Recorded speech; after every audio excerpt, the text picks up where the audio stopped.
it goes back quite a long way, the history of Résidence Astral. Actually, it's a project that now spans around 13 years. I was studying a BA photography at the Surrey Institute of Art and Design in Farnham, and I bought a medium format camera in my second year, and I was about to go on holiday to Belgium to visit my grandmother, who actually lives in Brussels, and I thought this would be a perfect time to start using my new camera. So I started taking images. Initially had a few problems with some sort of out of focus effects from using the wrong close-up lenses, but I actually went on to use that effect, so it was a happy accident. And then I became more and more interested in what it might mean to photograph your family, and so in a way it was also about trying to find out sort of who I was and where I came from, and also, I mean, in our family, my mother was originally from Belgium, and my grandmother still lives there, but I was actually brought up in the UK.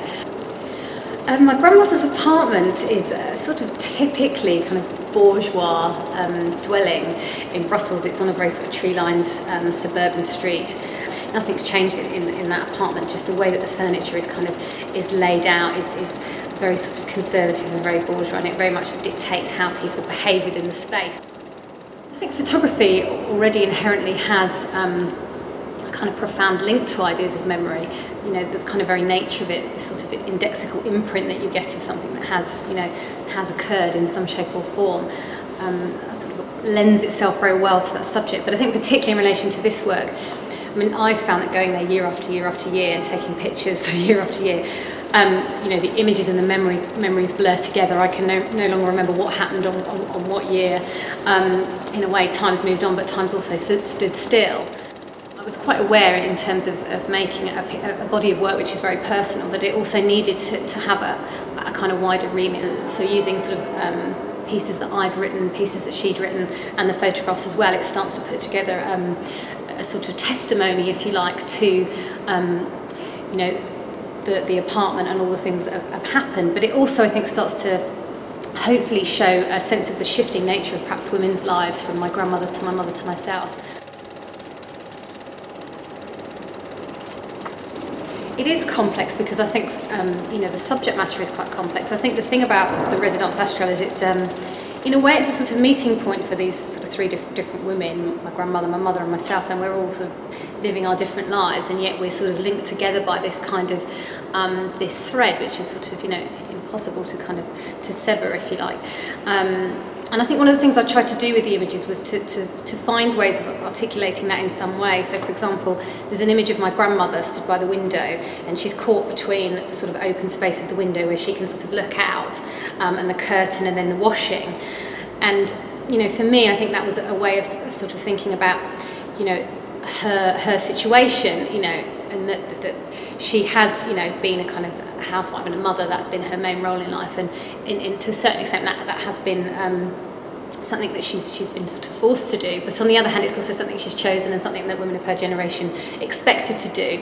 There's another image, for example, of actually it's a close-up of my mother, and her stomach's just kind of slightly bulging and her skirt's just open. And you know, again, for me, this whole idea of kind of, you know, the sort of links between sort of women and food, and you know, that idea of kind of the pressure to stay thin, but also the kind of the sense of being expected to kind of feed each other and members of the family. That image started to add a certain humour to me, and I think it's quite, to me, it's quite beautiful, even though, you know, some people might sort of look at it and go, oh, you know, sort of, she, you know, she's got a fat stomach or whatever. And I think I also see myself in there, so in a way I'm looking for things that I can relate to, you know, in myself as well. I mean, the blurred images is quite interesting, actually. I mean, how they came about, I think, as I said earlier, was initially a happy accident. I had my new camera, my Rolleiflex, and I put the close-up attachments on the wrong way around. But I really loved the effect, and so I started to actually recreate that on certain rolls of film. I liked the way that you could still see what was happening, but people were slightly blurred, slightly distanced, and also the slight vignetting, again, made that reference to sort of early family snapshots. And I think one of the things I'm always drawn to is trying to capture a sense of sort of duality within an image. So, for example, the image of my mother shot through looking from the balcony inside, there's this sense of kind of inside and outside. And then it might, you know, if it's my nan's sort of wrinkly arm, for me there's this sense of kind of feeling a kind of, you know, love towards my nan, but also a kind of a loathing that, you know, there's also this kind of wrinkled flesh that's like paper. And, I think trying to make images that have some kind of complexity, they're not one thing or the other, but they can be both beautiful and disturbing.